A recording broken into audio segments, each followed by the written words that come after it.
হামে আক্রান্তদের ৫৬ ভাগের বয়স ২ বছরের বেশি। রাজধানীর ডিএনসিসি হাসপাতালে ভর্তি রোগীদের তথ্য বিশ্লেষণ করে এই চিত্র পাওয়া গেছে।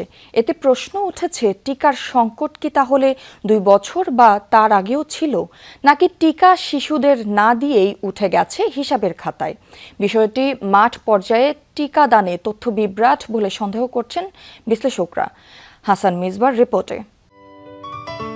সিলন টি রপ্তানিতে শীর্ষে।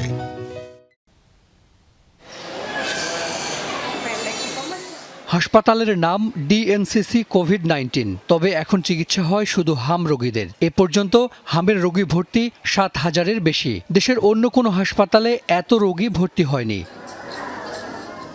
ভর্তি রোগীদের তথ্য বিশ্লেষণ করে দেখা গেছে, এই হাসপাতালে ৯ মাসের কম বয়সী রোগী ১৮ ভাগ, অর্থাৎ টিকা নেয়ার বয়স হওয়ার আগেই আক্রান্ত তারা। ২৪ ভাগ আক্রান্ত হয়েছে ১০ মাস থেকে ২ বছরের মধ্যে।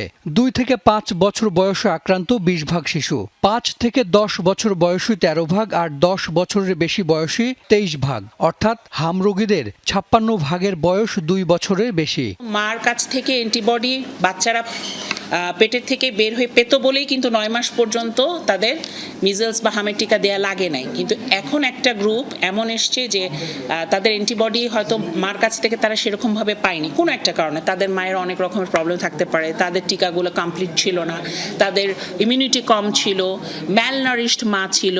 অন্তর্বর্তী সরকারের সময় টিকার ঘাটতি ছিল, টিকা পায়নি অনেক শিশু। বিশেষজ্ঞরা বলছেন, অল্প সময়ের অনিয়ম বা বিশৃঙ্খলায় হামের এই প্রাদুর্ভাব হয়নি। ২ বছর আগে টিকার ঘাটতি ছিল না, তাহলে কিভাবে এত শিশু টিকার বাইরে থাকলো?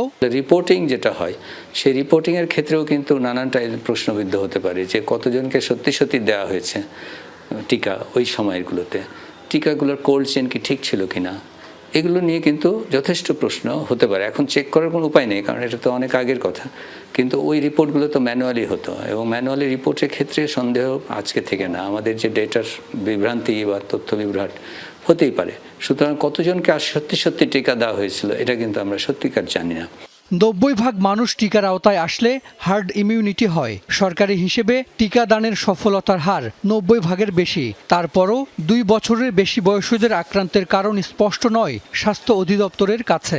এমন হতে পারে যে যেহেতু ২০২৪ সনের যেটি ন্যাশনাল ক্যাম্পেইন হওয়ার কথা ছিল, এই সময় যে শিশুরা কাভারেজে আসার কথা ছিল সেই শিশুরা কাভারেজে আসেনি, এবং কোভিডকালীন সময় গিয়েছে। ওই সময়গুলোতে যে কাভারেজ ছিল সেই কাভারেজগুলো এক্সপেক্টেড লেভেলে ছিল না।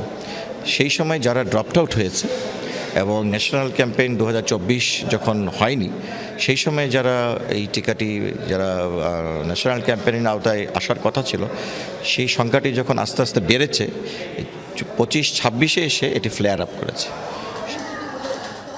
বিশেষজ্ঞরা বলছেন, টিকাদানের তথ্যে কোথাও ঘাটতি বা বাড়তি তথ্য যুক্ত হচ্ছে কিনা তা খেয়াল রাখতে হবে। তা না হলে হামের মতো অন্য রোগের প্রাদুর্ভাবের ঝুঁকি দেখা দিতে পারে। পাশাপাশি সুরক্ষার জন্য শুধু টিকা নয়, মা ও শিশু পুষ্টির বিষয়ে বিশেষ গুরুত্ব দেওয়ার পরামর্শ তাদের।